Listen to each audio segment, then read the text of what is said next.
नवरात्र का प्रथम दिन माँ शैलपुत्री को समर्पित। गाय पर सवार देवी शैलपुत्री की होती है पूजा। शुभ मुहूर्त में करें कलश की स्थापना। सनातन धर्म में नवरात्रि का अत्यधिक महत्व है।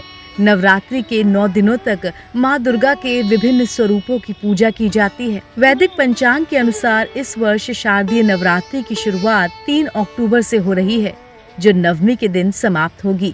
धार्मिक मान्यता के अनुसार इन 9 दिनों तक देवी दुर्गा के 9 अलग अलग रूपों की पूजा से सभी मनोकामनाएं पूर्ण होती हैं। नवरात्रि में माँ दुर्गा के 9 स्वरूपों की विधिवत पूजा अर्चना की जाती है। नवरात्रि के पहले दिन घट स्थापना की जाती है और माँ के प्रथम स्वरूप देवी शैलपुत्री की पूजा के साथ 9 दिनों का त्योहार शुरू हो जाता है। इस बार शारदीय नवरात्रि की शुरुआत 3 अक्टूबर से हो रही है।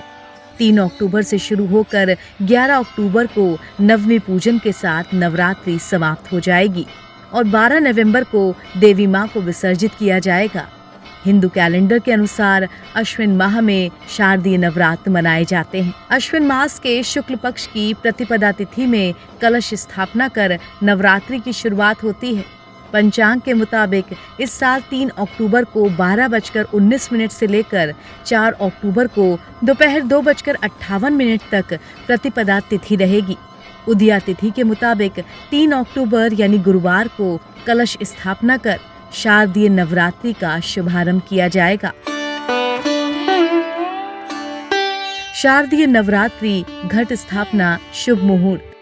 नवरात्रि के पहले दिन गाय पर सवार माँ शैलपुत्री की पूजा अर्चना की जाती है, लेकिन सबसे पहले कलश स्थापना पूजा होती है और देवी को भी प्रतिष्ठित करने के बाद ही उनके शैलपुत्री स्वरूप की आराधना की जाती है। कलश स्थापना के लिए पहला मुहूर्त सुबह 6:19 से 7:23 तक है। वहीं अभिजीत मुहूर्त सुबह 11:52 से लेकर 12:40 तक रहेगा। कलश स्थापना के साथ माँ शैलपुत्री के इस मंत्र के साथ पूजा की शुरुआत करें। या देवी सर्वभूतेषु शैलपुत्री रूपेण संस्थिता नमस्तस्यै नमस्तस्यै नमस्तस्यै नमो नमः।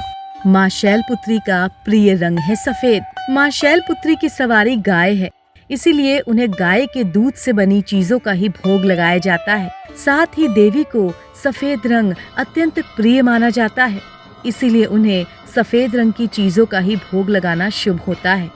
पंचामृत के अलावा आप देवी शैलपुत्री को खीर या दूध से बनी बर्फी और रबड़ी का भोग लगा सकते हैं। इसके अलावा आप घी से बने हलवे का भी प्रसाद चढ़ा सकते हैं। माता शैलपुत्री को इन चीजों का भोग लगाने से वो शीघ्र प्रसन्न होती हैं और भक्तों को उनका आशीर्वाद प्राप्त होता है। खास बात यह है कि गाय के दूध से बनी इस बर्फी का देवी को भोग लगाने के बाद आप व्रत के दौरान इसे खा भी सकते हैं। एनबीटी ऑनलाइन की रिपोर्ट।